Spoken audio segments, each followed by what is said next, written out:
During the comment period, the host will enable you to unmute yourself. You can then unmute yourself by pressing the mute button on your device or dialing *6 on your phone. Please keep discussions focused on the agenda items and questions at hand.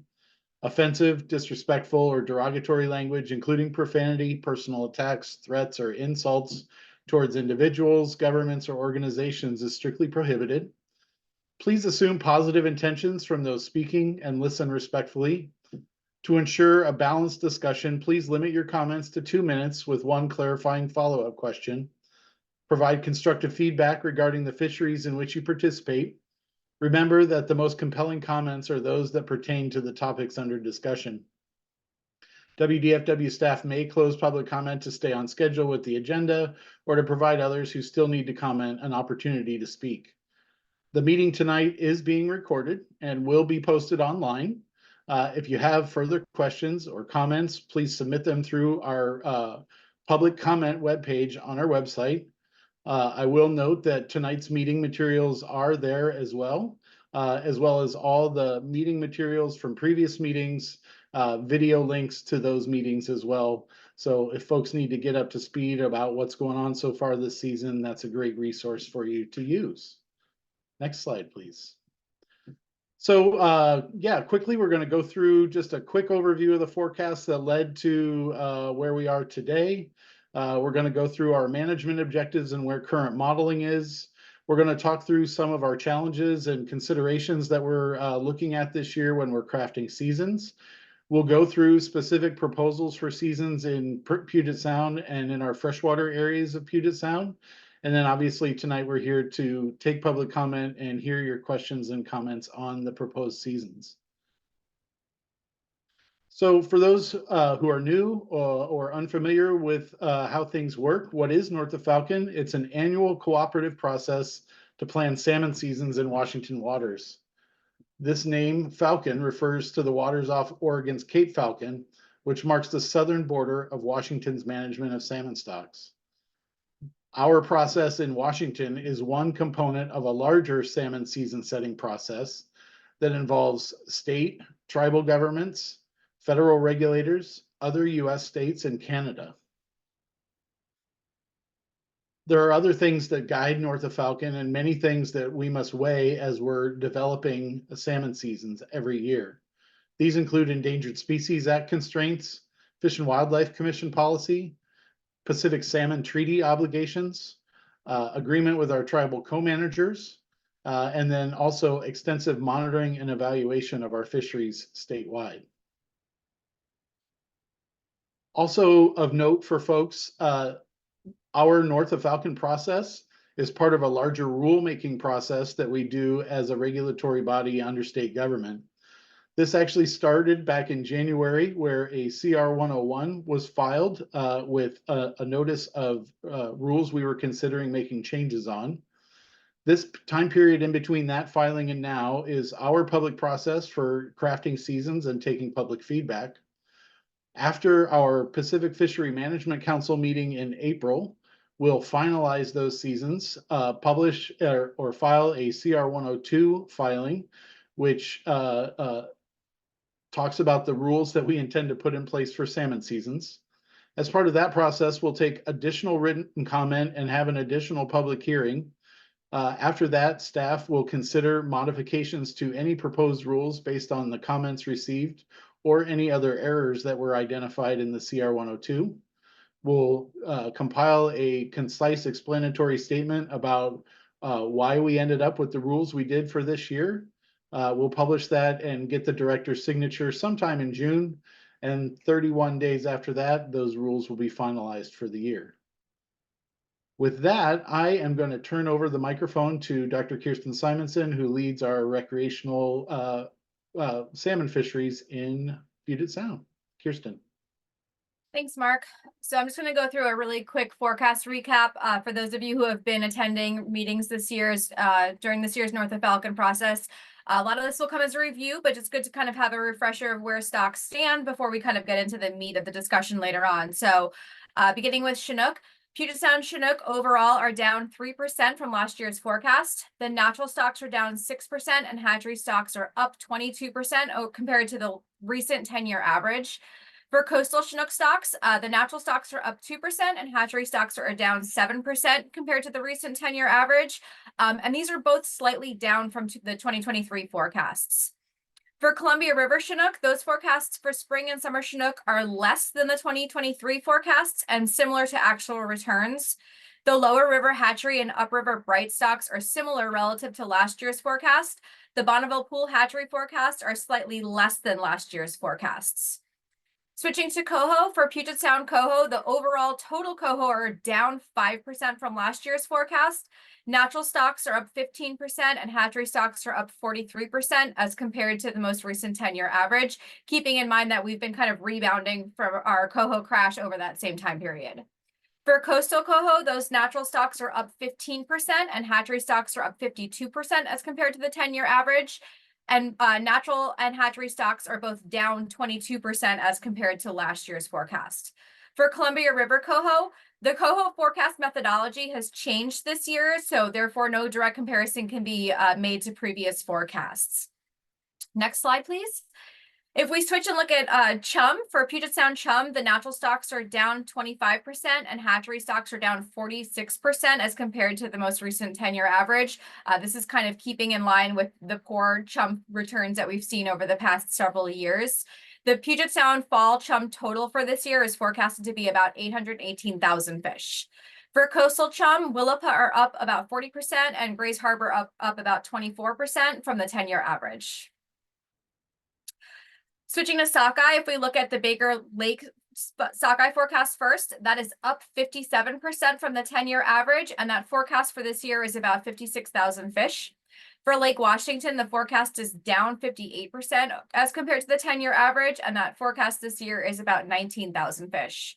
For Columbia River sockeye, the Wenatchee are up 46% as compared to last year's forecast. Okanagan is up 154% from last year's forecast, and the total Columbia River sockeye forecast is a little over 401,000 fish. With that, I'm going to switch gears and I'm going to ask Dr. Derek Dapp to join us, and he can go through some of the modeling results thus far. Good evening, everybody. I'm Derek Dapp. I work within the modeling unit here at Washington Department of Fish and Wildlife. As we progress through the modeling process during North of Falcon, we start by updating our coastal fisheries between Cape Falcon and Neah Bay. For coastal fisheries, the state and tribes developed 3 alternatives for fishing, with alternative 1 being the high fishing option, alternative 2 being the mid-level fishing alternative, and alternative 3 being the low fishing alternative. We develop these alternatives each year separately for both coho and Chinook. So on screen now, you'll see the ocean optional alternatives compared between 2023 and 2024. For Chinook, the forecast Columbia abundance is similar to last year's, and so the alternatives that you see on screen are also similar to last year's. The final modeling package from last year had a non-treaty ocean quota of 78,000, which is represented in the middle alternative for this year. Kirsten had mentioned in one of the previous slides that that the coho forecasts are changed a little bit from last year, and as we've changed kind of those abundance forecasts, we can see that there's a pretty big reduction in that forecast relative to last year. Last year's final model run had a non-treaty ocean quota of 190,000. However, this year we're looking at a range somewhere between 80 and 105,000. Next slide, please. Looking at our preliminary ocean option modeling, and maybe starting with the high ocean option in the results in the far right column here, there are really 2 stocks that I'd call our attention to. First of all, for Chinook, the lower Columbia Tules, the management criteria for this year is 41%. That's a little bit higher than we've had in a lot of our recent years, where it's been 38% total exploitation rate. This year in the high ocean option run, what's coming out of the preliminary run is 40.6%. For coho, there are a number of stocks that we're managing to on the ocean, but for this year, the one that I'd call our attention to is the Quileute River Natural coho, and they have a management objective of 39% in total exploitation rate. In our high ocean option runs, we're at 42.6%, so a little bit over that. So moving into some of our Puget Sound stocks, what we see on screen here, this is for Chinook. This is looking at our high ocean alternative. And we see that there are a number of stocks looking down the left-hand side, going from Nooksack down to Snohomish. We can see the management criteria for each of these stocks in the middle set of columns. We're looking at an exploitation rate type. Using Nooksack as an example, we have an exploitation rate ceiling of 10.9% in the southern US.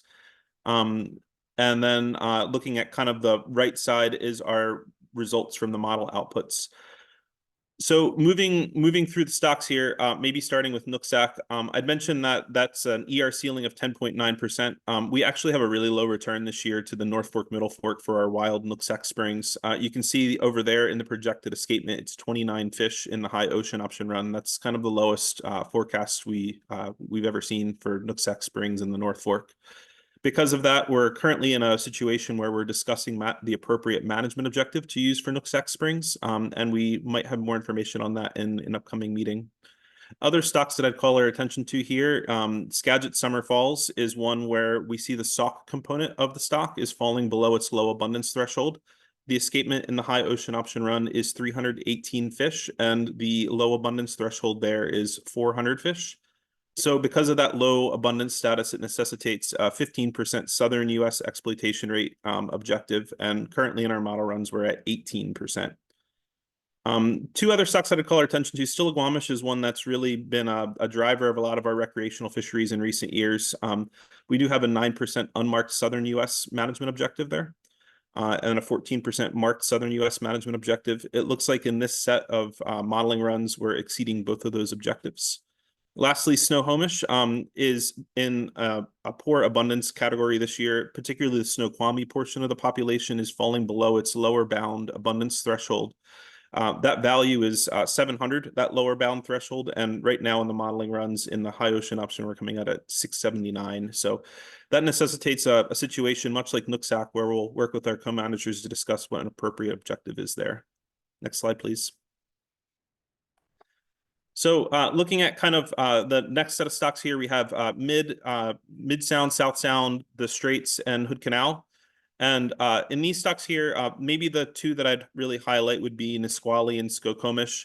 Both of them are coming out in this set of model runs slightly above their objectives of 47% and 50% respectively. We'll be paying attention to those two stocks as we're going through the modeling. Now, if we move to the next slide, I think I might be turning over the mic to Ty Garber, who is in our modeling unit as the lead coho modeler. Thank you, Derek.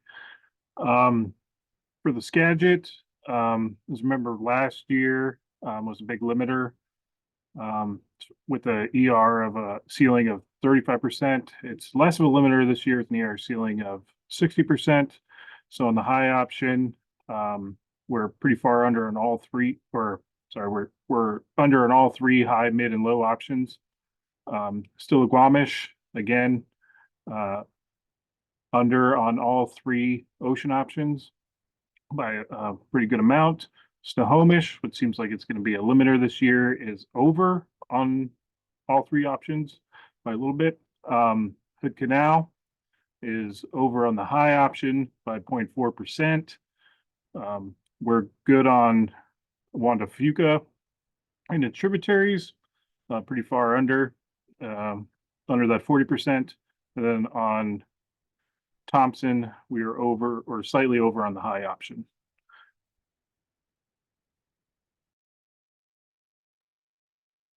Thanks, Derek, and thanks, Ty, for that. So just kind of moving through the presentation here, we're going to kind of touch base on some of the recreational considerations moving into the planning for this year before we get into the proposed seasons. So kind of to start out with, just kind of reiterating some of the work that Derek just went through. The limiting stocks for this year are looking to be Nooksack Spring, Skagit Summer Falls, Chinook, and then Snohomish, both Chinook and coho. And that's kind of as evidenced by what Derek was just showing in the modeling results thus far. Those are the ones that are all still not meeting objectives in the first round of model runs. Stillaguamish and Snohomish Chinook conservation limits will continue to drive most of the recreational opportunity, much like it did last year. So that trend is continuing for this year. We are looking to maximize our fishing opportunity within the available impacts and conservation constraints. as we typically try to do every year. And so some of the areas where this has become apparent in recent times is in areas 10 and 11, where there's just a lot of effort that's happening. And so we have to really balance what's happening there. Again, we're taking a look at some of the recent year variability and effort trends that we've seen, pointing out again, area 11 is one that the effort has increased significantly over the last couple of years. So when we see that increase in effort, kind of the what we typically have modeled for seasons in the past, it doesn't cut it anymore. So we're kind of looking at those trends and how to adjust for that moving forward. We have seen reduced forecasts of both Puget Sound, Chinook, and Coho relative to 2023. So that's going to come into play as we're kind of moving through the season setting process and what that's going to look like. We do have a number of environmental concerns that are continuing. We are currently in the middle of an El Nino, and it's a particularly strong El Nino, although it is not projected to last for very long. It is projected to dissipate kind of as the spring moves on. However, the conditions right now are generally poor for salmon in the ocean. So something that we're keeping an eye on. And then the other thing is kind of this general trend we've seen recently of varying sorry, I can't speak right now. Droughts and flood stages, just as we've seen kind of crazy weather conditions and climate events that have moved through. The final thing that I want to mention is that in areas 5, 6, and 7, those will be closed to sockeye retention this year, and that is due to the lowest Fraser sockeye forecast that is on record. So we will not have any sockeye retention in those areas to protect that stock for this year. So we move to the next slide. So this is kind of just a quick snapshot of the current season proposal. I'm not going to go too into detail because I know it's probably pretty hard to see from screens, but I want to point out a couple things. Number one, this is available on our website. So this is easily accessible if anybody wants to kind of do a deeper dive into what this looks like. This is posted under the North of Falcon information right now, so you can go take a look. The other thing I want to point out is that it generally looks similar to what it did last year. Over the next 2 slides, I'll kind of go into some of the places that we point out some differences that have happened. But I just want to kind of put this up as an overview before we kind of talk about more specifics. Again, this is posted up online. So we can move to the next slide. So the current modeling for Chinook, again, a really similar season to what it looks like for last year so far. Areas 5 and 6, we're looking at a July 1 through August 15th opener. In areas 7 and 9, we'll have a kind of a really similar pattern to what we did last year with those short openers starting mid to late July. Still kind of debating on exactly what those dates are going to look like yet. There's still some discussion there, but likely that mid to late July time period is when those openings will happen. And then as we've done the last couple of years, those will be probably most likely for area 7 will be modeled as one weekend, and then subsequent weekends would be available by in-season management. For area 10, we're looking at a mid-July start as well, most likely to coincide with those area 7 and 9 openers. But again, there's still a lot of area for discussion, still all very preliminary. For area 11, again, similar to what we saw last year with the June season and then the July through September season, and those will have separate quotas and kind of be modeled separately like they have been the last couple of years. For area 12, the season will look very typical of a non-pink year, so a July 1 opening south of Ayoc and an August 1 opening north of Ayoc. And area 13 will have no changes. That kind of is the one that stays pretty consistent. The winter seasons, as of right now, are modeled to be the same as they were this current year. So that'll be March and April that are modeled for area 5, and the March through mid-April time period in areas 10 and 11. So if we move to the coho seasons, a couple of small differences here that I'll point out. So areas 5 and 6, that is currently modeled as mark selective through the end of September, September 22nd, and then would be non-selective from over that last week of September. And that last week of September would have a 1 coho limit, primarily to protect that Thompson River stock. And then moving into October, those 2 weeks in October would be a 2 coho limit. In area 7, it's currently modeled as mark selective for the month of August and then non-selective in September, when again, it'll drop down to a 1 coho limit. In area 8-1, that'll be non-selective from the beginning of August through kind of the middle of October. Area 8-2 will be non-selective from 8-1 through the beginning of August until kind of towards the end of September, and that will be a 2 coho limit, which is different than last year. For area 9, It'll be marked selective through the end of September, and then non-selective for that last week in September. And then that will be a 1 coho limit when it goes to non-selective. For areas 10 and 11, we're hoping to add some non-selective time the beginning part of November, from November 1st through 15th. And then again for area 12, looking very typical of a non-pink year with that July 1 opening south of Ayoc and the August 1 opening north of Ayoc. And then again, area 13, no changes there. So just kind of wanted to run through a couple of area 10 and 11 management considerations that have been talked about this year thus far. We've received a lot of feedback regarding the 2023 season and desires to fish in August for Chinook in area 11 and have less openings and closing in area 10 and more stability. So we've kind of been brainstorming ways that we can achieve those goals while still being able to meet our conservation and management objectives. Those approaches include different management targets, more adaptive management, and shorter planned seasons, kind of going with the routine that we've had in area 7 and 9, where we have short openers and then can expand as we have quota available. So area 11 is one of those areas that could use an approach like the area 7 summer. And then we're planning to add more Chinook non-retention to area 11, particularly in August, to kind of avoid that closure that we had last year. So we go to the next slide. So moving to some of the freshwater fishery considerations thus far, most rivers are expected to have similar opportunities as last year.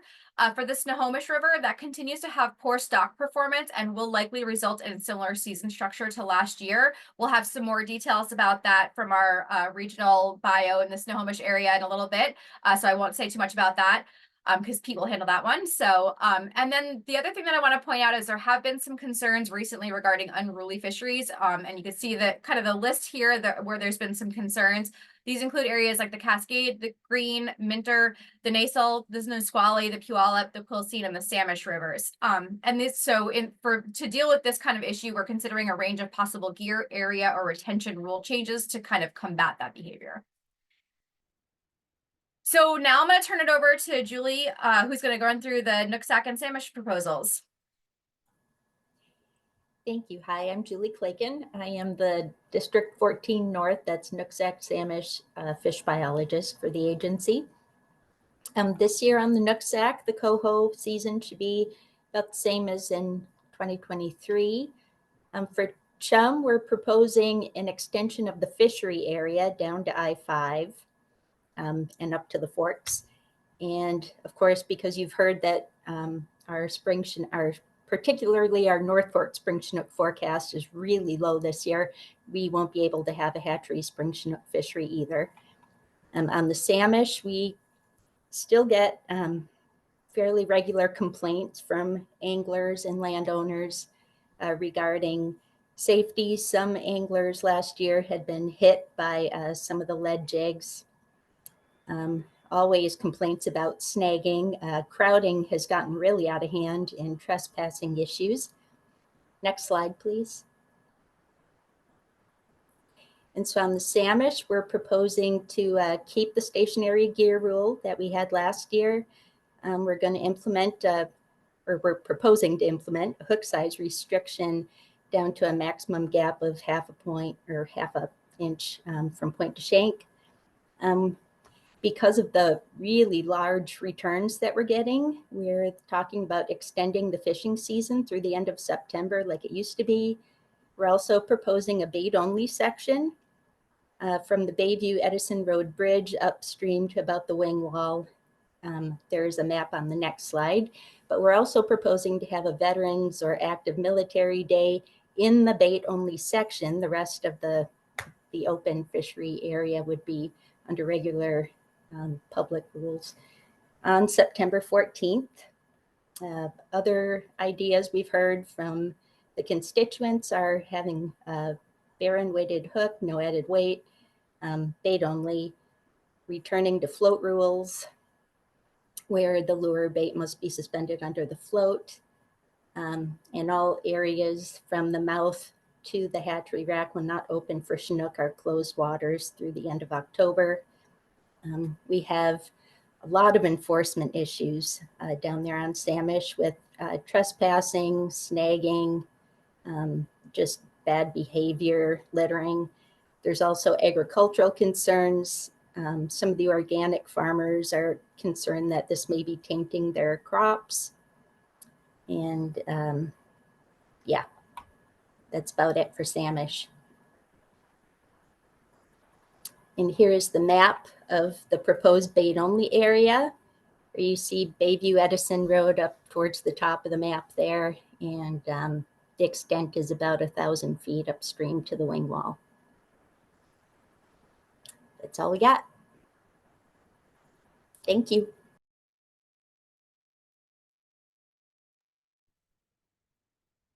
Hey, everybody. I'm Andrew Fowler. I'm the Skagit Sauk District Fish Biologist, and we'll go through what we've got proposed for Skagit this year. Hatchery springers be pretty similar to previous seasons. Forecast is similar. Reminder, please refrain from targeting steelhead. We need to keep those encounters down to the best we can. For sockeye, we've got a large sockeye forecast. Same season structure as last year in the river, except the limit will be 4. And we're going to increase the quota split between the lake and the river a little bit. The lake, we're proposing to open on 7/6, the first Saturday after the July 4th this year. We're planning to open it whether it's got fish in the lake or not. So please, please, please monitor the trap counts and make sure that making a trip up there is right for you. For coho, same general structure as last year as far as when the areas are going to open and gear rules. The big difference is we'll start out with any 2 coho instead of hatchery only. Next slide. And I will turn it over to Pete Verhey in the Staley Snow. Thanks, Andrew.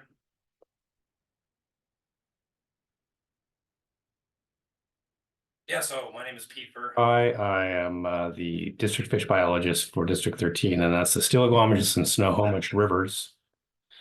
And I've got my video and my unmute on, so I still see Andrew. Anyway, so let's start with the Stillaguamish River. This year we're hoping we're going to propose a coho opening in the main stem of the river. And I think it'd be, we'll go from September 21 through October 31. And also I'd like to consider a fly-only trout opportunity in the lower North Fork Stillaguamish. So from Cicero Bridge down. We did that last year and it seemed to work out okay. But we did not pick up any Chinook encounters in that fishery that we creeled. On the Skykomish, the Snohomish Chinook are they're the big problem this year, and so it's going to be a tough one. We have a traditional, mark selective fishery for Chinook on the Skykomish River, but things are going to be a little tough this year. Our number of fishing days is really uncertain. Currently we have modeled for about 22 days in there, but we're still very far from the target, exploitation rate, which is going to probably be at least as low as it was last year. So I think that this number is definitely going to be reduced. So we have to make the best of our available impacts of unmarked Chinook encounters. Also in the Skykomish, I'd like to have a summer steelhead opportunity up there around Reeder. Last year we did this. It was open from High Bridge up to the confluence, and we managed to get from Saturday before Memorial Day through July before we hit a Chinook. And the Chinook were very valuable last year, and they'll be just as valuable or more so this year. So I'd like to consider that. It's risky, of course, to have extra fisheries going on. And the Snohomish River, I could suggest that we could offer a coho fishery there in the fall, starting September 21. And I'd like to consider starting it out kind of like we did last year, just from the mouth up to the town of Snohomish there. Just above, there's a railroad bridge at Lincoln Street boat ramp. And then let that run for a week or so, and then see how it looks for Chinook encounters, and then open up above to the confluence of the Skykomish and Snoqualmie. As my preliminary proposal for the season. And then on the Wallace River, we have hatchery coho coming back to that river, and by the time I'd like to open that October 16 and run it through the month. And you know, the thing about that Wallace River is that Chinook heading back to Wallace Hatchery load up in the river when it's low, and they kind of hold in there. And so what we need is a pulse of flow to stimulate those fish to go up and into the hatchery and get out of the way. They're very valuable for broodstock. We need all we can get up in there. So anyway, that's why that's going to be a little window of coho opportunity, but it should be pretty good up there. And then the Snoqualmie is going to more than likely remain closed.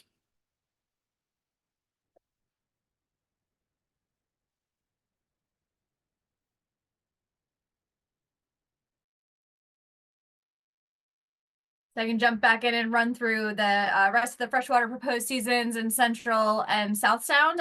For Lake Washington, that season is going to look really similar to last year. That will be dependent on the in-season update from the Ballard Locks. Same with the Green and Duwamish, that will be similar to 2022, which is the previous non-pink year. And that will be dependent on in-season update from the Tribal Test Fishery in Elliott Bay. For the Puyallup and Carbon, those will be similar seasons to last year, and the Nisqually as well will be similar seasons to last year.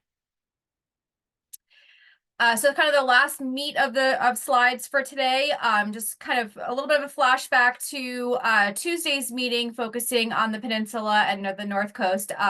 The Dungeness River will have a similar plan to 2023 with hatchery coho opening on the 16th of October. For the Hood Canal freshwater fisheries, there was a lot of information that was given about this on Tuesday from Mark Downen, the regional bio for the Hood Canal region. For anybody who wants more detail, I invite you to go back and review that meeting from Tuesday, where he kind of walked through these. For now, I'll just kind of have these up on the screen so folks can look through them who are interested, but I do invite you to go listen to Mark talk about it, since this is his area of expertise for sure. The last thing I want to point out before we kind of move on to finalizing the presentation and then moving to questions and comments for the day is that all of these proposals right now are preliminary. There's obviously still quite a ways to go in the North of Falcon process, and so there's quite a lot of work that's going to be done over the next couple of weeks before we get to PFMC. So everything that you're seeing right now is very preliminary, of course, and is subject to some change. Some of those changes will be suggestions that we take tonight. So with that, we'll move to the next slide, please, Chad. So just kind of looking ahead to the coming meetings, on Monday, March 25th, there will be a PFMC public hearing on ocean salmon alternatives. On the 27th next week, that is North of Falcon 2. So that will be both in person and online. And that will be up in Linwood at the Embassy Suites. So for those of you who can make it in person, we invite you to come and join us there.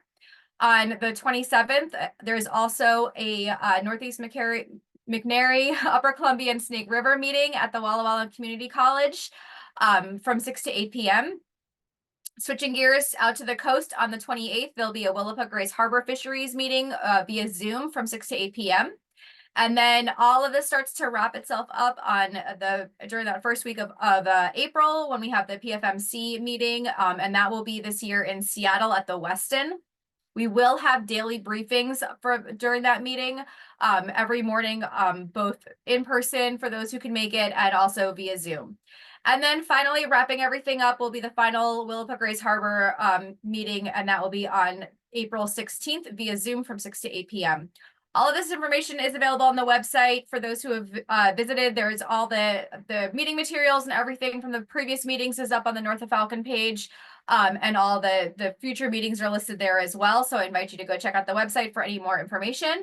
And with that, I think we'll move to the next slide, and we'll move into the questions and comments portion of the talk here today. Again, just a reminder for folks that are on Zoom, you can raise your hand using the reaction at the bottom. And then Leah will help get us organized to start calling on folks who have questions. So. Okay, it looks like our first hand is from Gabe. Gabe, go ahead.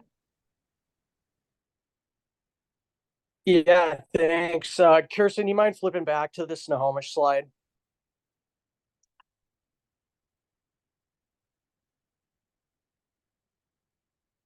Chad, do you want to pull that up real quick?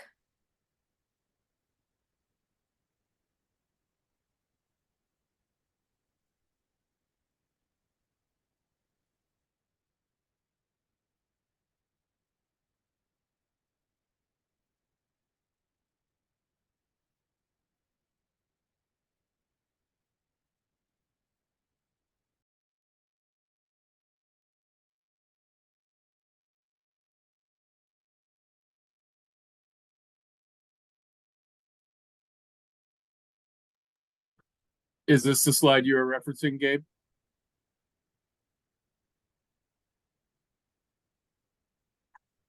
Did we lose Gabe? I think we might have lost Gabe. Oh, Gabe, go Yeah, ahead. I'm back. Okay. I'm happy to see that there's some summer run opportunity on there. That's important to have. Did you hear my spiel about Chinook as well, or was I muted again? I think you were muted, so why don't you? Okay. Yeah, I know your we're. spiel. Okay. I know we're in a tight spot on Snohomish Chinook this year, but even if we could find a way to squeak out a few days, just to keep that fishery going, I think it's important to do that. And then on the Wallace, I'm not sure I'd put a hard opening date on that. That is an area where if we have low flows in the fall, even into October, we could see some Chinook impacts in there. So you might want to just leave that to be determined. And if, once we get some rain and those fish clear out, we could do an emergency opener to open that up. And then, do we have the ability to do a run update again this year? And once we have that run update, potentially expand the seasons later and into November, or open the Skycomish up later in October. So I guess I can tackle the in-season update question. We will be running that model again. So it'll be kind of dependent on what those numbers at sunset look like, and we will be using the same in-season update model. So it'll be under discussion. So I would say, yeah, it is possible. It'll just basically be depending on the numbers. And I think for the rest of your suggestions, we'll get those noted down. So appreciate that. Yeah. Does that have to be written into the loaf, or is that a separate deal? I'm not sure if it has to be written into the loaf, but I can check in with Pete and some other folks that work in that area really closely and see. There is co-manager kind of agreement on that model, whether it's official or not. We've been kind of exploring it the last couple of years, so I'll get you a better answer about whether that needs to officially go in the loaf or whether we're just gonna kind of keep on as we've been for the last couple of years. So I'll get you more. Kirsten, I don't know if you can hear my audio. Yeah, go ahead. But yeah, the way that it worked last year is the loaf was set up. It did not include any coho opportunity on the Skycomish, but later on we with our monitoring, with our creel work, we realized we had a few Chinook impacts to spend, and we did open up the Skycomish later on in October. So it doesn't have to be in a loaf, but it does have to be a co-manager agreed to thing. And when these fisheries are active, we're meeting weekly and discussing what we're seeing and thinking of opportunities to expand opportunity. Great, thank you. And then last thing I'll add is I support the proposal to get Baker Lake going the Saturday after the 4th of July. People have the internet, they can check. If there's no fish in there, they don't have to go, but let's get in there early, get those fish, 4 fish limit. I think it's great. So thanks for proposing that. Thanks, Gabe. Okay, our next hand is from Tony. Tony, go ahead. It looks like you're unmuted.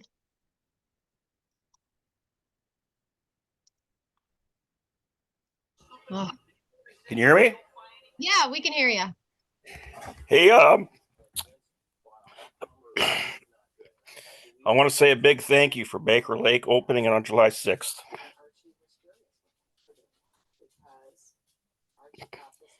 That was huge. Thank you. Thanks, Tony. Our next hand is from Rob. Rob, go ahead.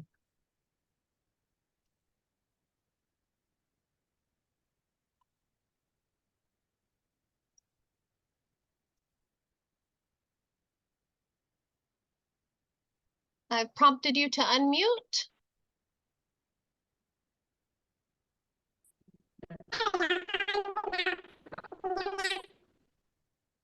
Is his audio weird for everybody else?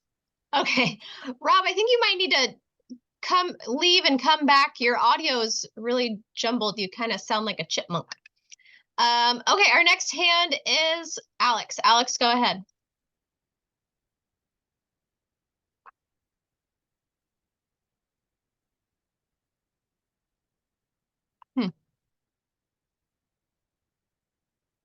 Alex, I've prompted you to unmute. Hi, everyone. Thank you. I have a question. When we're looking at the ocean modeling and we have multiple river systems not meeting their ER thresholds, when that goes to get adjusted to make sure that we're within those objectives, are we anticipating the ocean model or the ocean numbers to be adjusted to meet those criteria, or are we looking to potentially adjust proposed quotas or season structures within Puget Sound? Hey Alex, Derek here. We will be taking a look at both the ocean and in Puget Sound when we're making our adjustments. But the thing is, for the ocean modeling, particularly for the non-treaty fleet, for most of the stocks of concern that we have this year for Chinook, Nooksack, Snohomish, and Stillaguamish, the impacts in the ocean tend to be quite low. So while we'll probably be looking at both and there will be adjustments to our ocean fisheries as we move through the process, I would imagine that that it would make a pretty small difference on a lot of the Chinook stocks that we have of concern this year. Right. Okay. So more likely to see the seasons that we kind of have outlined here, or the quotas we outlined in the last meeting in Olympia, might get adjusted to account for us not meeting those objectives. I think that's likely as we move through the process. Right now, there's a lot of pieces that are really uncertain, particularly our management objectives for Nooksack Springs and Snohomish. I'm hoping that we can have some more information on those in an upcoming meeting. But from what I'm preliminarily looking at in the modeling, I do think that Snohomish is going to be a big limiter this year. Last year, it was one that popped up as a limiter kind of near the end of the process. And when we were looking at it last year, I know kind of the main marine areas that we were looking at were Marine Area 5, 9, and 10 during the summertime. We did see kind of quota reductions when Snohomish was still a problem there. And like Pete had mentioned as he had went through his presentations, we will be kind of looking at potentially what options make the most sense for the freshwater, as well as we do have a little bit larger season in there in the modeling right now relative to what we had last year. Okay. So specifically to Area 7, when we saw the initial modeling, the initial quotas come out, we had the most likely season structure that we would see is, of course, we know a printed 3-day opener, but the 6-day opener at 1,898 fish, that still, with the ocean models, left us at 11.5 up to nearly 12% on ER. Where, Derek, do you see the most likely fit to shave 2 percentage points on that ER objective? Is it just shaving quota in Area 7, or where does the bulk of that of that meat get cut off at? Are you looking at Stillaguamish, Alex? Yeah. I say this cautiously, because it always can change as we move through the process. I don't think Stillaguamish is going to be our biggest limiter this year.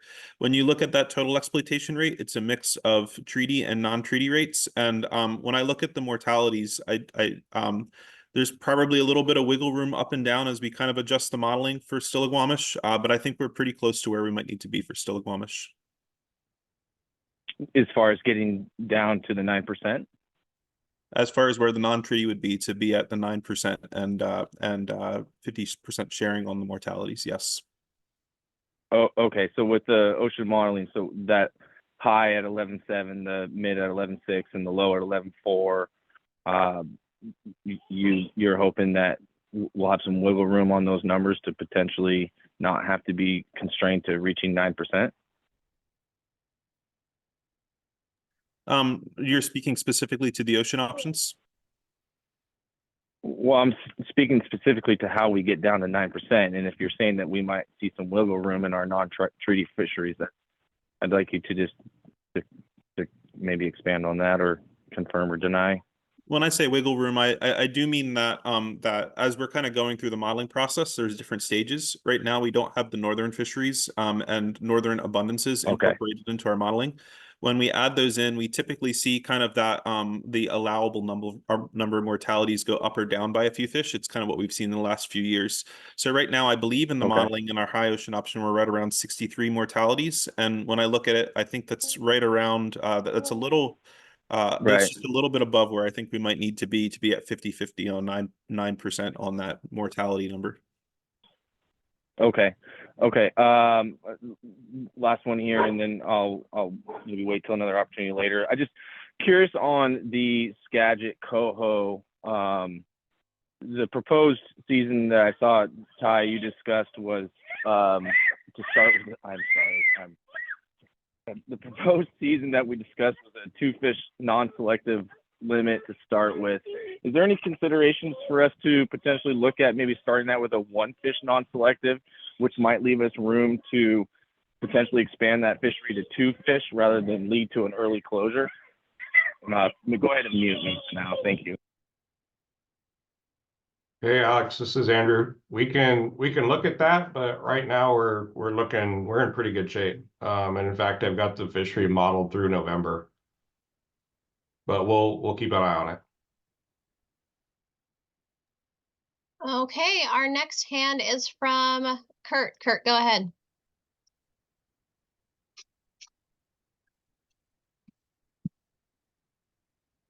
Kurt, I've prompted you to unmute.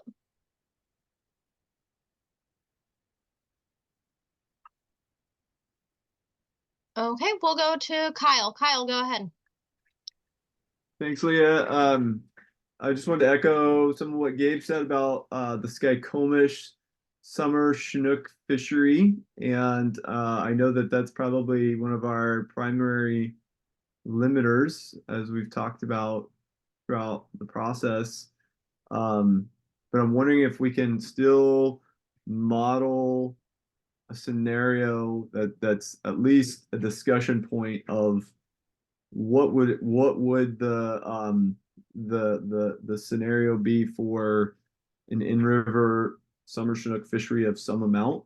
I know we don't have a management target agreed to yet, and maybe that would be all the components of that sort of scenario of just putting that down so that we at least discuss it and discuss the trade-offs. I think that's a really important fishery for that time of year. There's not a lot of other things going on in the area at that time, and I think we see a lot of effort shift from there to places like the Resi coho fishery that was sort of out of control with the harvest amount last year. We might see that again if we don't have a Chinook fishery there, but just in general, I think it's a really important fishery. There's 15,000-ish, hatchery Chinook returning. So I think an opportunity there is at least worth modeling and discussing and trying to put together a scenario, that can where that might be achievable, might be possible. That's one thing I'd like to put out there. The other one is I like the the proposal on Samish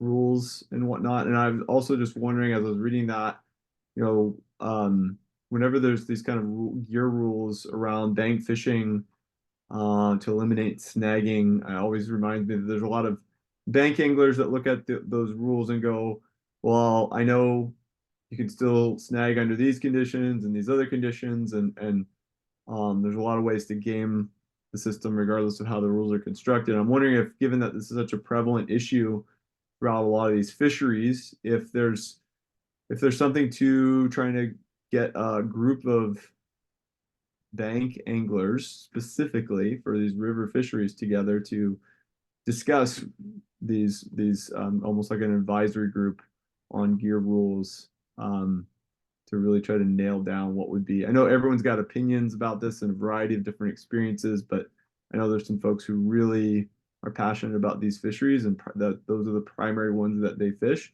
We'd have a lot of input on gear rules to help the department with that.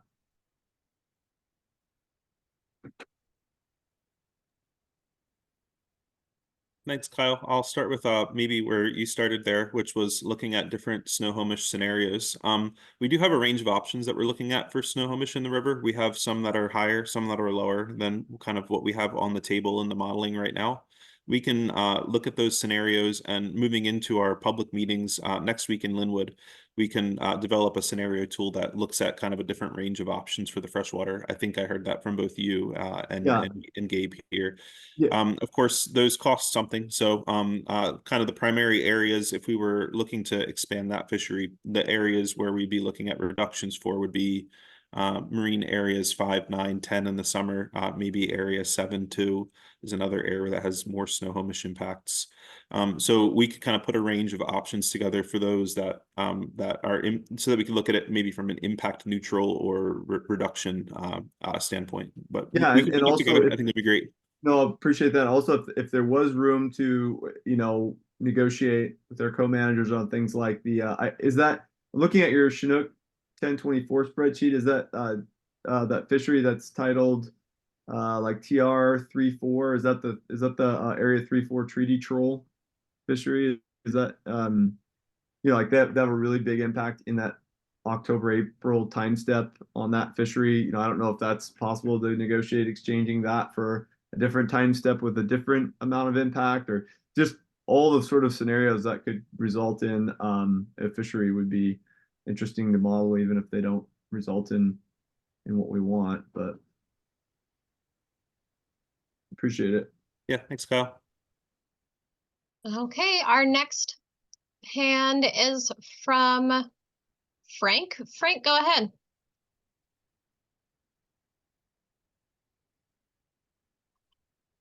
Hi, am I got you?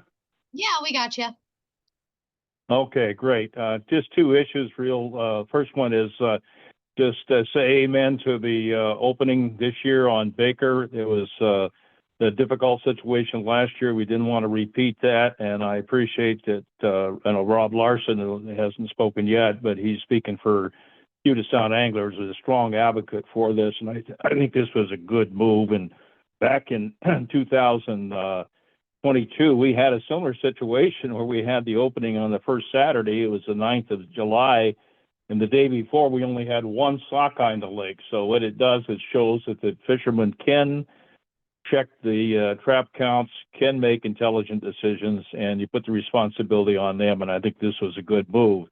The other issue is one that I'll probably be talking more with Mark about, and it's something that I think that Rob Larson brought up at the March 1st meeting, and that is we want to get the catch record card back to the way it was when it was authorized. I wrote the legislation when I was a registered lobbyist for the boating industry, and we want to get back to using marked and unmarked and stop using the word wild and hatchery.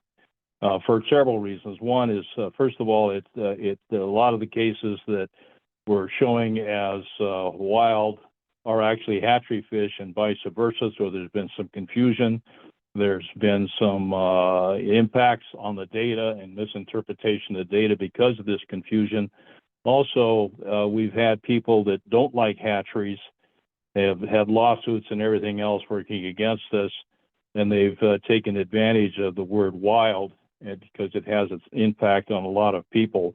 And so let's just get back to the legislation. The department did it for a number of years, and then someone decided to switch from marked and unmarked to hatchery and wild. So I just wanted to get this on the record. I think Rob may have talked to you about it on March 1st, but Mark, I'll be following it back up with you in the department. We can't do it this year, obviously, because you got the season's getting ready to get started changing cards.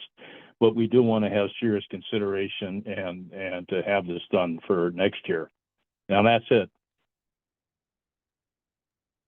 Thanks, Frank. Thank you. Our next hand is Stanley. Stanley, go ahead. Okay, thank you. Couple questions or statements, I guess. Area 10, the one spreadsheet you were showing shows, you know, the July early opener and it closes middle August.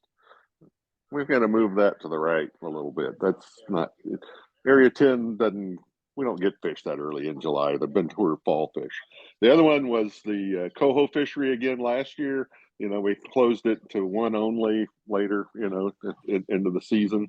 And I at least moved the, if not a one fish limit early, move the start of the early residential coho season to maybe 15th of June or something to limit the coho take.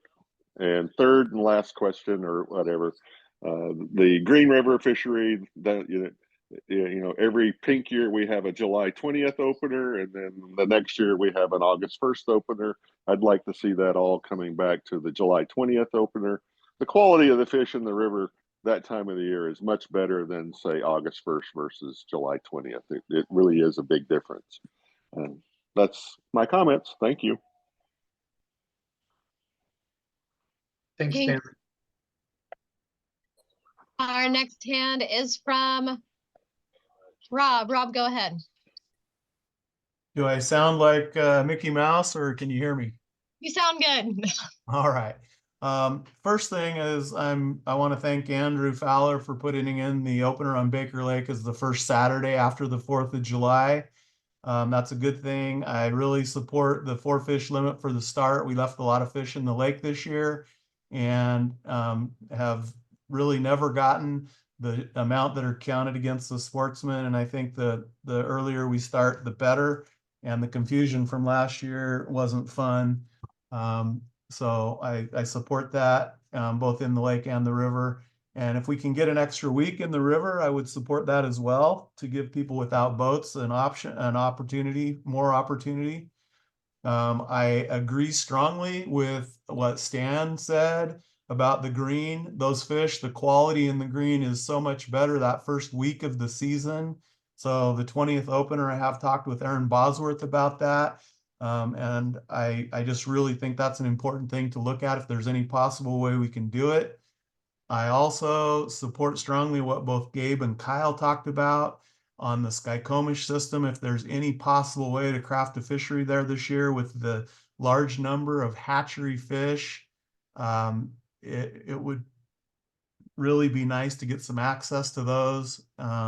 And I would just say I like what you're doing up on the Samish because I have proposed that similar type things to get away from some of the snagging, particularly with twitching jigs in real low, clear water. That tends to be a favorite thing for people to snag with.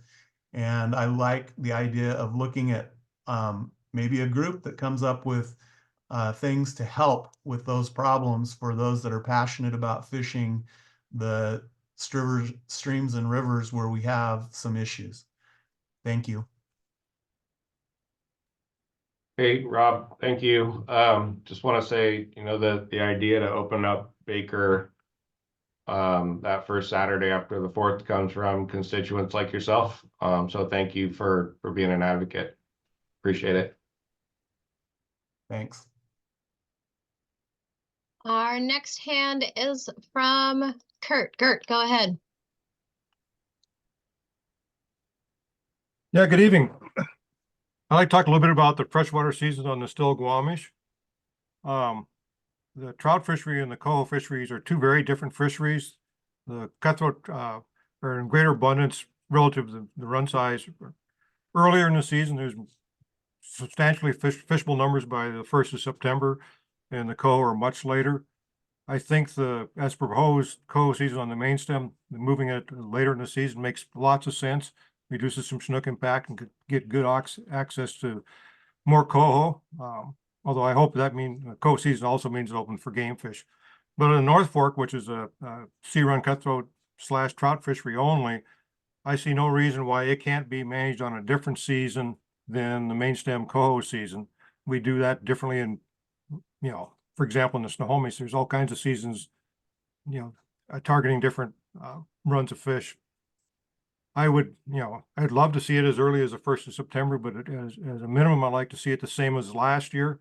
It'd provide the same sort of opportunity, and maybe as importantly, it would provide consistent monitoring for over a several year period, which would be helpful for crafting future fisheries. If we have, the same length of seasons monitored in consecutive years, we begin to reduce some of the variability and be able to more precisely craft fisheries in the future. And thank you for your guys' time and patience.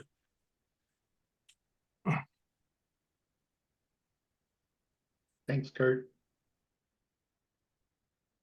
Our next hand is from Zachary. Zachary, go ahead.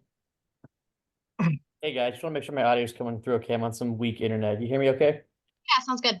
All right. So I've heard it mentioned to consider treating Marine Area 11 June like Marine Area 7 July with the short openers, but I just want to sort of check in about where the quota for that fishery is at, because June and Marine Area 11 is probably like the most efficient fishery for the constraints we have.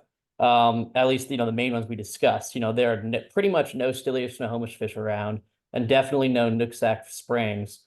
So where's the quota at relative to next year, and what's the potential to get those numbers up to where we'd feel confident about making it through the month of June on a catch per day basis?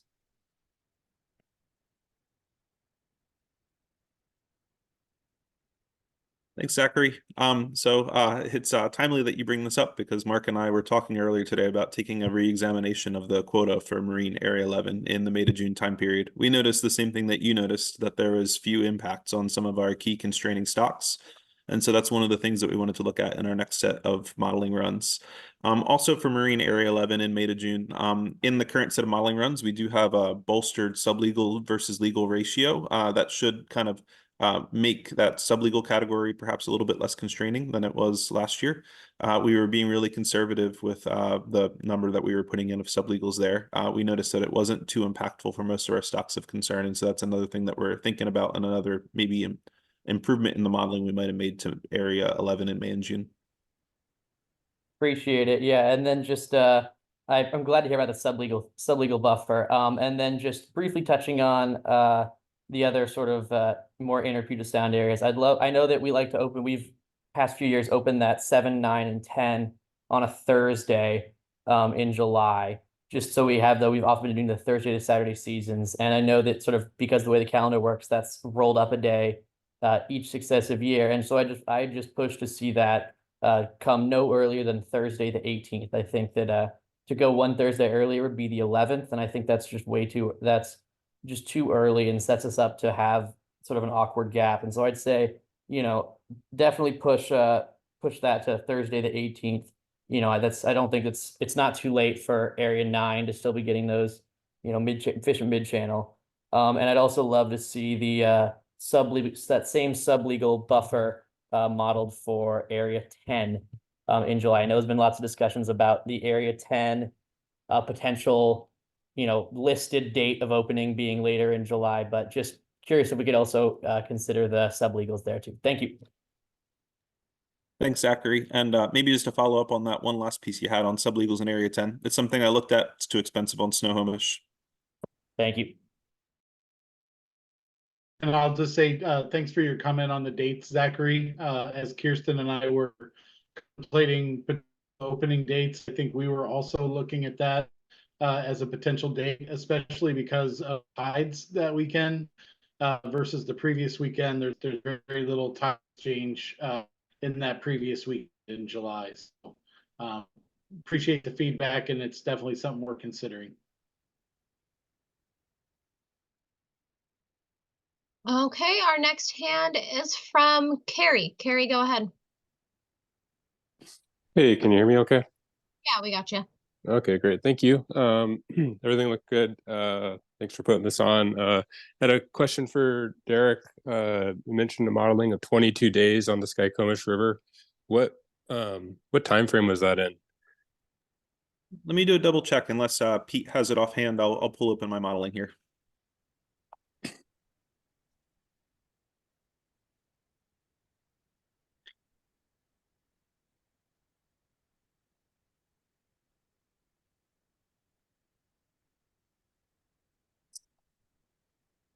Apologies on that delay. It's May 25th through June 19th is what we've got modeled currently. And I think if I remember right, looking at kind of when the run peaks, I think that's kind of some of the best times of fishing that we have it modeled as currently. For the Chinook in that system, I would encourage what you have set up for the closure on June 19th be around the start. Typically on that system, it's June 20th or even June 15th when a bulk of those Chinook start coming in and fish as well into July 15th. I would discourage something around Memorial Day weekend just because of the huge interaction with wild steelhead that are still in the system, some that are downriver fish and some that haven't spawned yet, depending upon the year. It's just my 2 cents on that. I've fished on that river quite a bit. Beyond that, I just want to agree with what Rob and Kyle and Gabe had said. You know, any opportunity we can carve out there would be great. It's a really popular fishery, pretty clean fishery as well, with not a lot of bycatch, except for occasional wild Chinook. And then I really like what Stanley said about the Marine Area 10 Resi Coho fishery. June 16th opener would be pretty great. I think he said the 15th, but somewhere in that lines would give a lot of opportunity to let this fish get a little bit bigger and not burn through our sublegal impacts. Because when do we get our second round of sublegal impacts in Marine Area 10? I know there's a second round that comes through around the end of July, right? There's two periods. You're thinking of Area 11 and I thought we got. Go ahead. Sorry. No, So Area 11 is modeled as 2 different seasons. It's June 1st through the end of June, and then the July through September time period. So Area 10 does not have that because Area 10 does not have an early season Chinook fishery. It's just coho. So okay, I just thought one of the reasons we had issues with last year was we didn't get another sublegal encounter quota, which is why we were kept at 1 coho for as long as we were. But I may have just been confused. So thank you. the switch to 1 coho was made because there was some concerns over a couple of particular stocks, namely Skagit, which was in much lower numbers last year than it is this year. And because our catch was so high in July and August, we were, I think, well over 250% of what we were modeled for our catch. That's why we made the decision to drop it down. So it was the high catch coupled with the concerns over a couple different stocks. And then when we realized that we were kind of back in the clear, that's when we changed it back again. So it's a little bit different for coho fisheries than it is for Chinook fisheries with and how those are modeled and how those are managed. Yeah, no, I just remember one thing last summer when all this was going about. I couldn't remember if it was a reallocation of sublegal quota, and I may have just been mistaken, so that's fine. But just yeah, June 16th in that time frame, non-selective coho fishery and Area 10 would be pretty great. And then just like I said on the Skycomish, Derek, you said May 25th through June 19th. That's correct. Yeah, I would really encourage everyone to kind of look at that run timing, because usually I start getting excited about those things around June 15th for larger amount of the Chinook being in the system at that time. Thank you, Carrie. We'll take a look with Pete, and we'll have some scenarios modeled in the next meeting. All right, I really appreciate it. Thank you all so much. Thanks, Carrie. Our next hand is from Pat. Pat, go ahead. Well, thank you and good evening. I have a kind of a broad issue that I want to bring up and describe it. It's complicated, I suppose, but the decisions are complicated, right? But it has to do with Snohomish, Skykomish, natural Chinook. And Derek, you've said that you think that it could be the most constraining Chinook stock in Puget Sound for this year, and I understand that. I see how that the kind of the math works for impacts and limits, and also with the uncertainty about what the co-manager's decision is as to management objectives. But I've tried to look carefully at the differences between last year's, the 2023 agreement and the latest model run, and I'm looking at the mid PFMC mid ocean option. And what I see for Puget Sound marine fisheries, and here's the issue: it's marine fishing opportunity versus freshwater opportunity. And I don't know how to solve it, you know, how we find a fair balance. And I don't think the department does either, but I've heard a lot of really hopeful comments about a larger opportunity than last year in the Skykomish.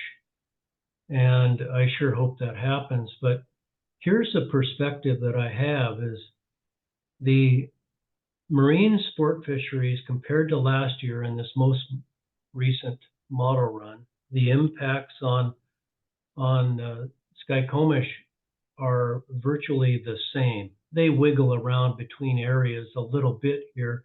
There's probably just no real season changes, but just abundance changes. And but the biggest change overall in non-tribal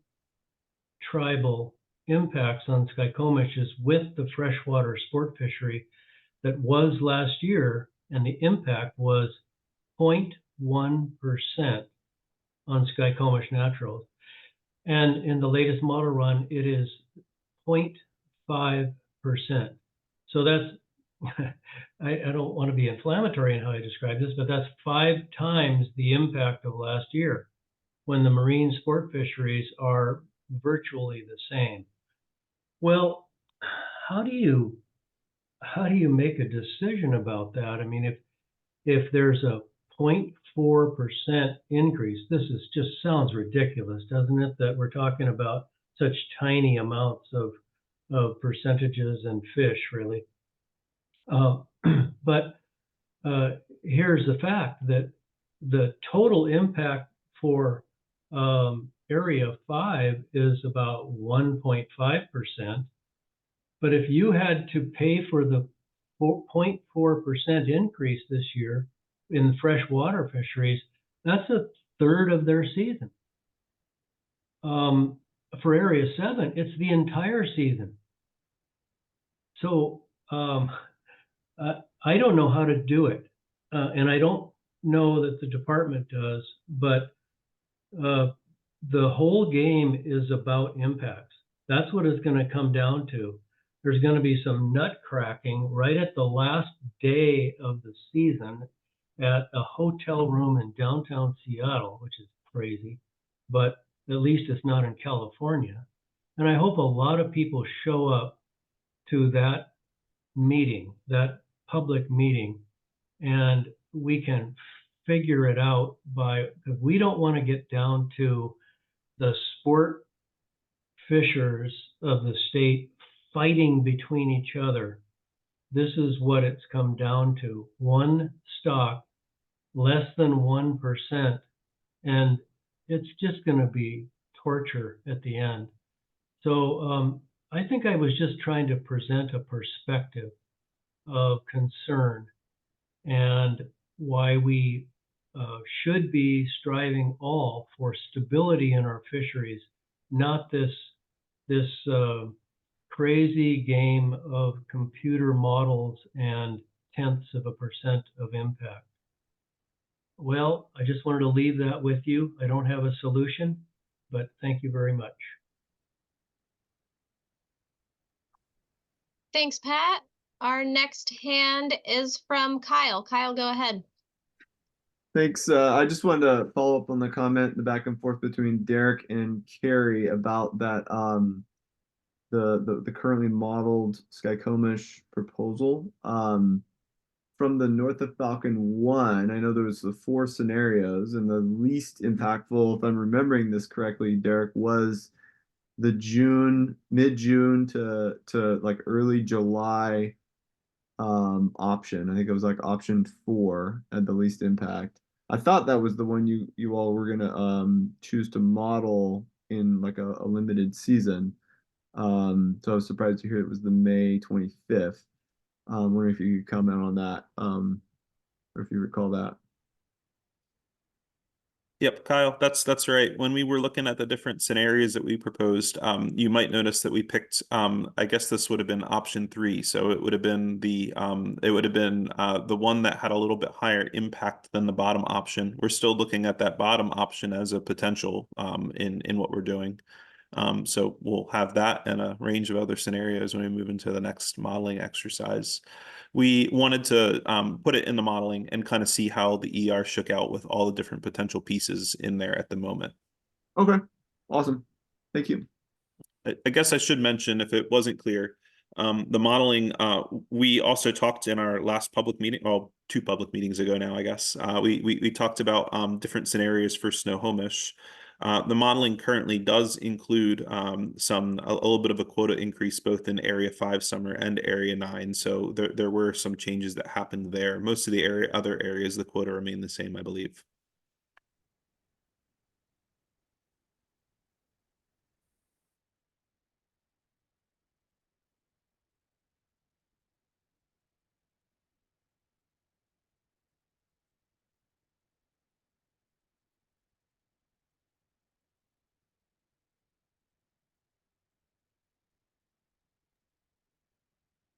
Hello?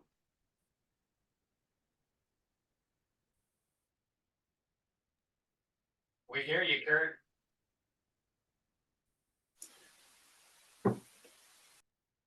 Yeah, if it's me, is it Rob? So it looks like Leah had to step away for a second. I'm gonna go ahead and call on Kurt. Go ahead, Kurt.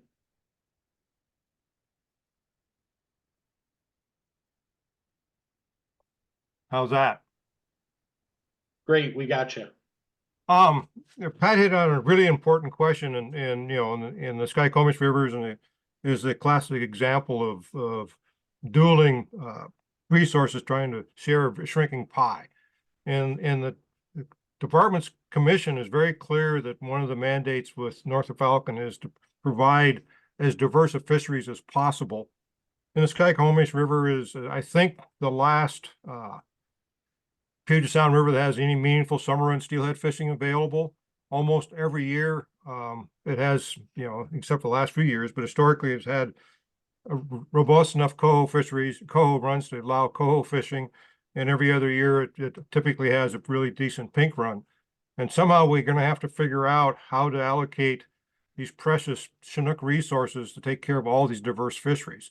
It's a very tough nut to crack, and it's going to take a lot of cooperation and then probably some innovative thinking between WDFW staff and various recreational users to share that, to equitably share those resources across all user groups. And, you know, I don't really have any skin on the freshwater fisheries on the Snohomish any longer, but those are very valid fisheries, and historically at one time produced a hell of a lot of man days of recreation. And, you know, how we deal with that is probably an issue that, you know, the agency is going to have to devote some serious time in the next year, before next year, to how to do with that. And probably a group of individuals that are something larger than the traditional Puget Sound recreational advisors. Because I don't think there's a lot of, unless there's some new freshwater folks on there, it's just a tough nut. I just wanted to throw that out there. And just as an aside, I don't think the current definition of what a Chinook jack is no longer valid in Puget Sound. You know, almost all the Chinook jacks I see are significantly less than 24 inches in length. In fact, most of them probably don't make the 22-inch minimum size. And there's lots of 3-year-old fish, mature 3-year-old fish that are less than 24 inches. And so at some point in time, the agency's gonna have to tackle maybe redefining what a jack Chinook is in the Puget Sound region. Thanks. Appreciate that, Kurt. And I'm guessing we're gonna have a lot more discussions around Snohomish. I guess I want to reiterate something that you touched on. You know, I think Derek and his modeling team and myself and others have really done a deep dive into a lot of the information, specifically around each fishery and what that might look like. You know, we've been looking at all the fisheries that impact Snohomish and what different modeling scenarios might look like. I think the reality that I'm looking at is that even if we take the river fishery back to last year or closed, we're likely still going to have to think about some reduction in marine areas. Don't exactly know what that looks like. You know, part of that's because we haven't landed on a management objective yet. We're hoping to do that here in the next couple days with those regional co-managers. But you know, I don't think it's lost on us or anyone that the situation isn't good.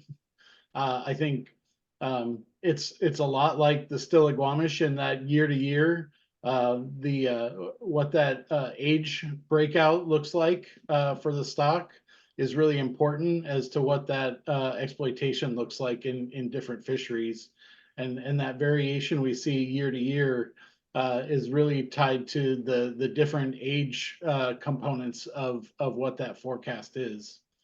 A lot of work to do, but I just wanted to acknowledge your comments and Pat's comments.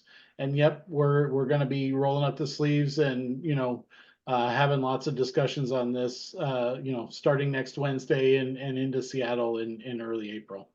I mean, that whole issue's been confounded a little bit with the significant increase in hatchery production in the Wallace facilities, where you're taking, you know, almost about 3 million eggs a year more than you used to take. And so there's a pressure of a lot more hatchery fish being around, and you know, the hope would be to access as many of those as possible. So I think, you know, the Feed the Orca program has made your management question, your challenges even greater. Thanks, Kurt. Next on the list was Alex. Go ahead, Alex.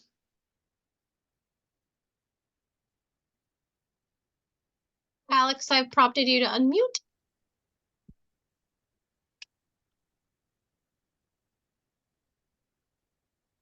It looks like you're unmuted, Alex. We can't hear you if you're talking.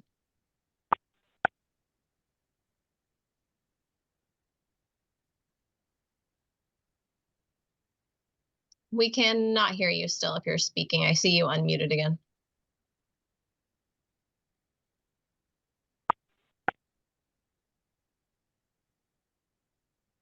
Alex, you may need to leave and rejoin. Your audio's not coming through. The next hand is Zach. Zach, go ahead. Hey guys, appreciate it. I just want to sort of build off of what Mark said there. You know, like even if we went back to last year, Snohomish freshwater, we need to reduce our Snohomish impacts further in the salt. And you know, I love that Skycomish summer fishery, and I don't disagree with a single thing that's been said about how valuable it is. But like, it's easily the most expensive fishery, right? We've cut coho and game fish fisheries in the Stillaguamish in recent years just because Stillaguamish Chinook have been our binding stock. You know, and this year the Snohomish is the Snohomish this year is like the Stillaguamish has been the past few years. And, you know, using those limited impacts in the freshwater where, you know, we're like the harvest per impact is, you know, the worst it'll be in any fishery we could devise.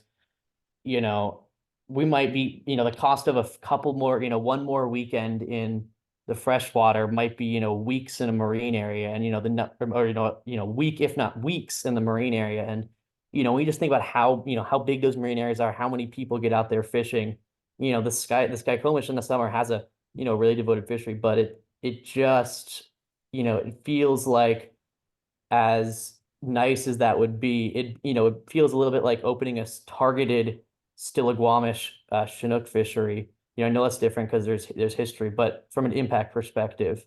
And finally, I just wanted to ask if there's been any modeling done about an increased minimum size for areas 9 and 10. I know in past years there was a little bit looked at for going to 26 inches in the San Juans in the area 7, which generated significant stilly savings. I know that got vetoed because of orca considerations, but I know for marine areas 9 and 10, the resident orcas, they don't come down there in the summer, or at least they haven't in a number of years. Certainly, a tiny fraction of when they're in the San Juans. So I just wanted to know if there's any consideration on, I know we talked about the age structure difference, but if that would help us save on Snohomish impacts, although I know that would have some shaker increases as well. Thank you.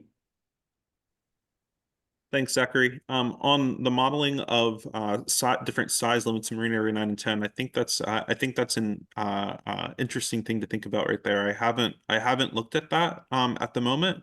I would suggest probably for Snohomish that probably isn't going to give us the same effect as we might have seen on Stillaguamish. In Stillaguamish, where we're modeling to an even number of mortalities in terms of marked and unmarked fish, that has the potential at times to reduce our marked impacts on Stillaguamish specifically, reducing the mortalities there. In Snohomish, where we're modeling for the wild stock, we're releasing the unmarked theoretically either way, whether it's of legal size or sublegal size. So I don't think we'd be able to quite look at the effect in the same way there. Right. Yeah, that would increase the exploitation rate per harvest, because we're worried about the wild fish there, not the hatchery fish. So you're right, that wouldn't make any sense. All right, thank you. Okay, our next hand is from Rob. Rob, let's try that again. I'm sorry, my internet cut out last time. That's fine. Just real quick, I really supported what Stanley said about the coho in Area 10 to make sure that we can keep things going until the ocean coho are in that area. And I also wanted to talk about Minner Creek, which I know is one of the areas that has been a problem. I wanted to advocate for some rule changes there, get rid of using lead-headed jigs directly if they're not under a float. Something I proposed, and policy didn't want to make that change in the past. I still think it would be a really good idea to do that. And something that Art Tatchell talked about in the last meeting was that there is an easement there, and that easement has been there for a very long time to get downstream there. And there is primarily one particular neighbor there that has not been happy with anything. I was advocating for getting opportunities on both Chinook and coho, and it took me a number of years working with James Losey and others in order to get that fishery established. And I hate to see us lose those opportunities. And I just wanted to reiterate, I don't fish it a lot, but there are a lot of people that do, and it's a place where they can go and they can get fish. And I just want to not see us lose the opportunities that many of us fought for a long time.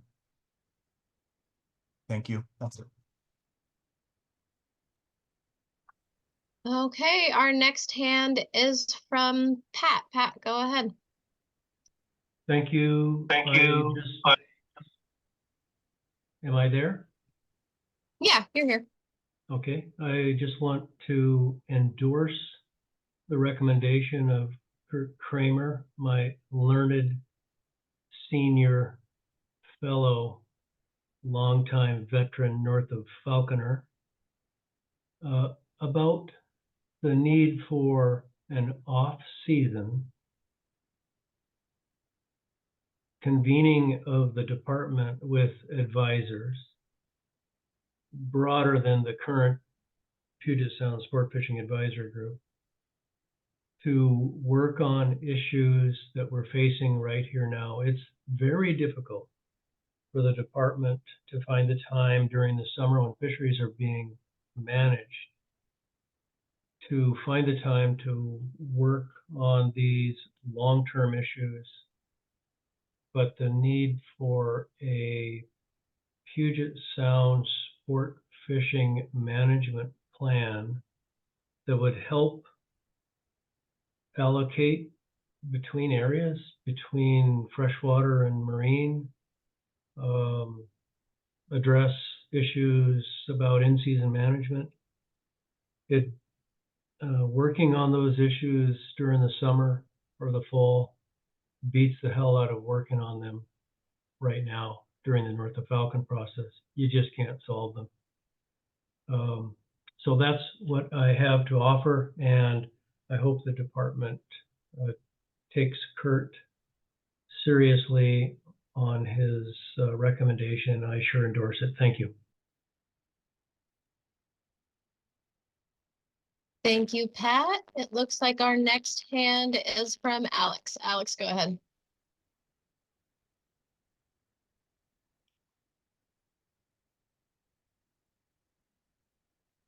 Alex, I prompted you to unmute.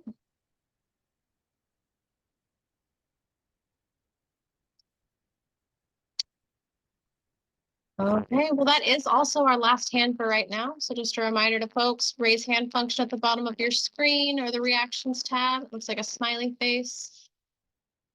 Looks like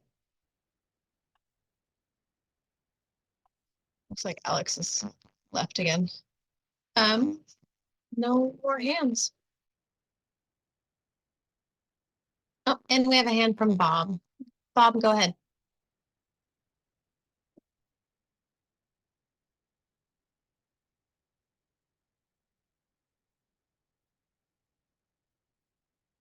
Bob, you can unmute.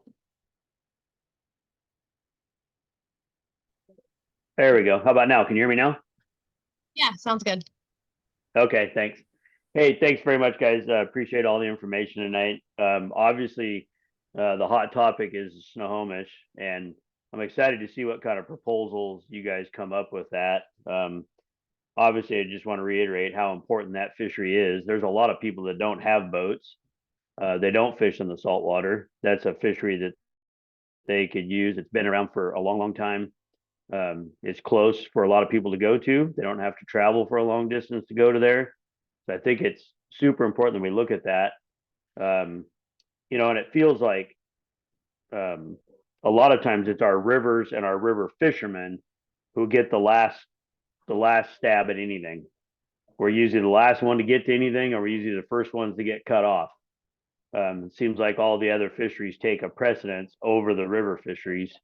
And I think it's important that we look at some of that stuff and we try to figure out how we can keep those river fisheries going for the people who don't fish in the saltwater and don't have boats and have the ability to go do those things. So I think it's super important that we look at that, and I'm excited to see what kind of proposal you guys can come up with. So thank you very much.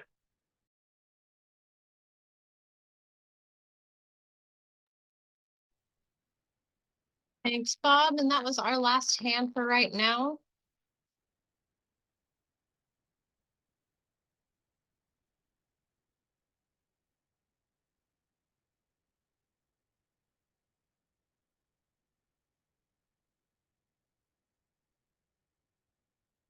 Alex, I see you rejoined. You try unmuting? Are we good now? Yeah, sounds good. Sorry about earlier. I had some inclement weather, as you probably heard. Andrew, I wanted to get off of when I had a screaming kid in the background. I want to talk more a little bit about the Skagit. You mentioned that you're right now forecasted and modeled to get through November, and yet a bullet point was on the presentation that stated that we do need to be mindful of our wild impacts on the fishery. So I just wanted to make a quick follow up on. So is there a consideration for?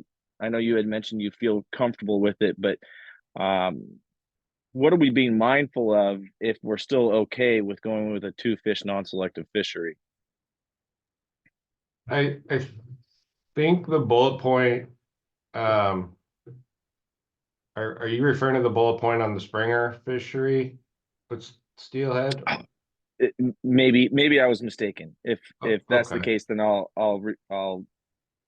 refrain from my question there. Well, it's all good, Alex. The thing is, the early part of the coho run is mostly hatchery fish, and so we want to get those fish caught. And totally. so Okay. It's pretty safe. Okay. Last I had a couple year we people ended that I up had with talked to about it, and that's not that I'm sure they'll be happy to hear that. I know there was most marine area fisheries where we start with a 2-fish limit. We often see early closures, and when we have adjusted those fisheries to be a 1-fish, and then that brings the potential for an addition or an in-season change down the road. That's always welcome to the marine areas, and I know in the river when we've had early closures, it's welcome as much as you can imagine. Yeah, do everything we can to avoid it. Last year we ended up with 27,000 coho back to Marble Mount. So let's get them caught. Okay, totally. On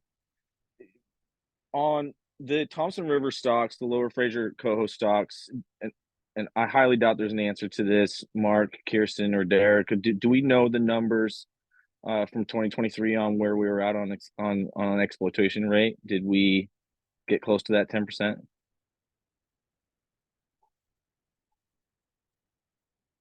That was for Thompson. Yes, sir. We probably won't know that till next February, I think. That's when the coho technical committee with the Pacific Salmon Commission will come together and do that. They call it a backwards fram run. It's basically like a reconstruction run. Okay, so we won't know 2023's impacts until or exploitation rate until 2025. When we did the non-selective, or excuse me, the full season of marked selective fishery on Area 7 coho, that was in 2022. Do we have that number yet? Yes. And where were we at on that exploitation rate? I'm pretty sure the U.S. stayed below the 10% objective in all the fisheries, but I don't know if Ty's still on and can answer that. I'll wait for a second for him. I think that he left for the night, Mark. But Alex, I can follow up with you in email and take a look at that. Yeah, please do. I'd like to know what that firm number was. We discussed in length last year about our feelings about how the full season mark selective fishery went. So I would just as a conservation and following our guidelines standpoint, I would love to know where we stacked up on that season versus how we stacked up on a 1-fishery or a 1-fish limit this past season as mark selective towards the end of the year there. I will say that I appreciate us going forward into this season with maintaining that non-selective month of September. I think that's appreciated by the fishing fleet and even the local charters. And I think that it's conductive with still maintaining our impacts on that river run. Kirsten, you had mentioned in some of your presentation earlier that the opening date for Area 7 was still TBD, which I understand. Is there a leniency towards any particular weekend at this point? I mean, I know right now we're aligning with, I think I should look at the calendar, the 11th or thereabouts. I believe Mr. Barkdold had mentioned on the call in Olympia that he proposed we delay that a little later in the year or a little later in the month, excuse me. So is there any indication you can provide that where you guys are leaning on that opening date? I would say that we are preliminarily looking at the 18th. And again, this is all subject to change. There's a lot of things that can happen between now and PFMC.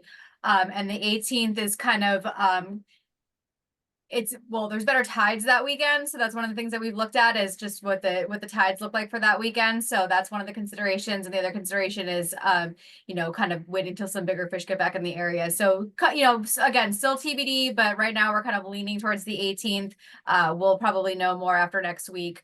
We'll be going to North of Falcon too, but Okay, that's my very preliminary estimate. I would say I endorse a little bit later opener as well. I would endorse the 18th. Sounds fine to me. Even if it went back another week, that would probably be okay too. I know the department doesn't necessarily like to talk about potential abundances of hatchery fish in an area. It's really hard for you to determine, but I know that, I think we all can say pretty convincingly that the Samish River Run is going to be moving through that area a little bit later in July into August, hence the season structure for our Bellingham Bay terminal fishery. So if we push that back, I think there's a good chance that we have a higher hatchery fish abundance in the area. So I would be okay with that. Thank you.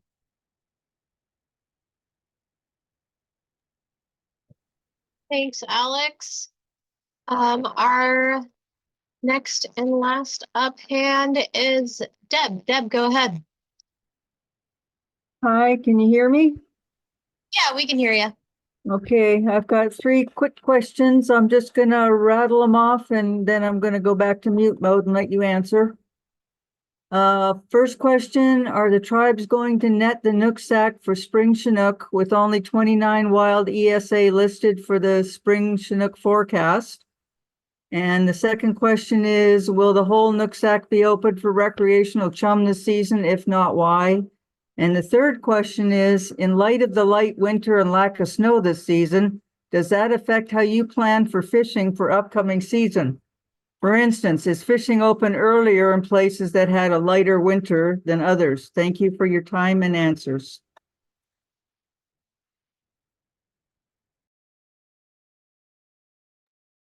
Not sure if Julie's still on the call or if Edward wants to jump on here too. I guess I'll take number 1.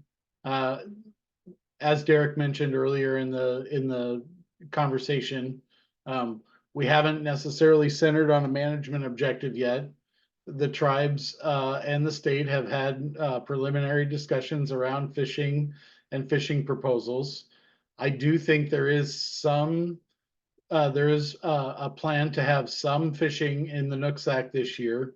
A reminder that the tribes fish a lot of the CNS fishery using tangle nets, where they're basically doing real-time coded wire tag detection, and any of those fish that don't beep get let go pretty quickly.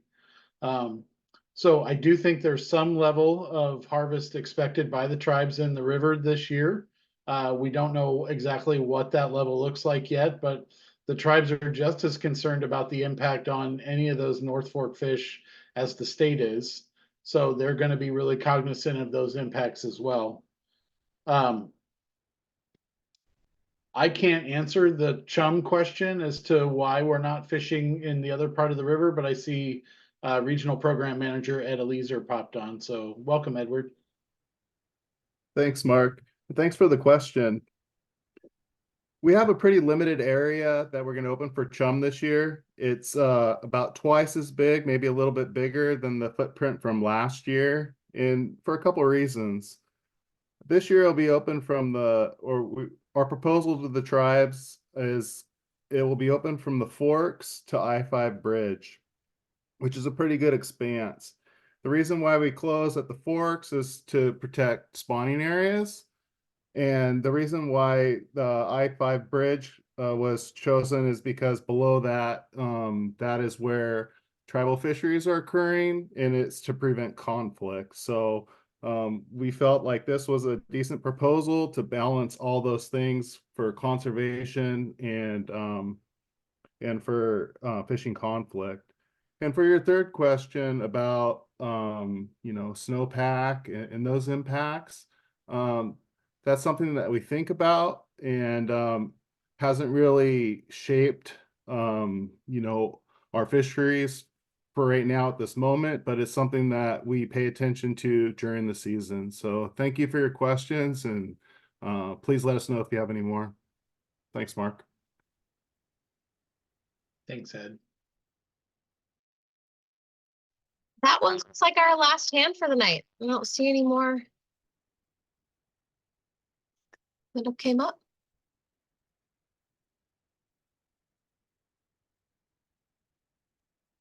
Maybe I'll just take this moment to remind folks then that we have the full schedule is up on the website. So for anybody who wants to attend upcoming meetings, all the information is available on the North of Falcon website. So you can, oh, thanks, Chad. So you can go check that out. The PFMC morning meetings will have a registration again, much like this one did. So make sure you're keeping an eye on that. And everything else is there for folks to pay attention to. There's no other questions. I'll just remind folks that next week is North of Falcon 2. We'll be up in Linwood. I see Mark unmuted, so I'll pause and let Mark jump in as well. You did it, Kirsten. I was just going to really thank everybody for being here tonight and the comments. And we look forward to those of you who get a chance to join us in Linwood next week. And we also, it'll be available via Zoom as well for those who aren't able to be there in person. So just a big thanks to everyone and your participation tonight. And we look forward to talking to you in the future.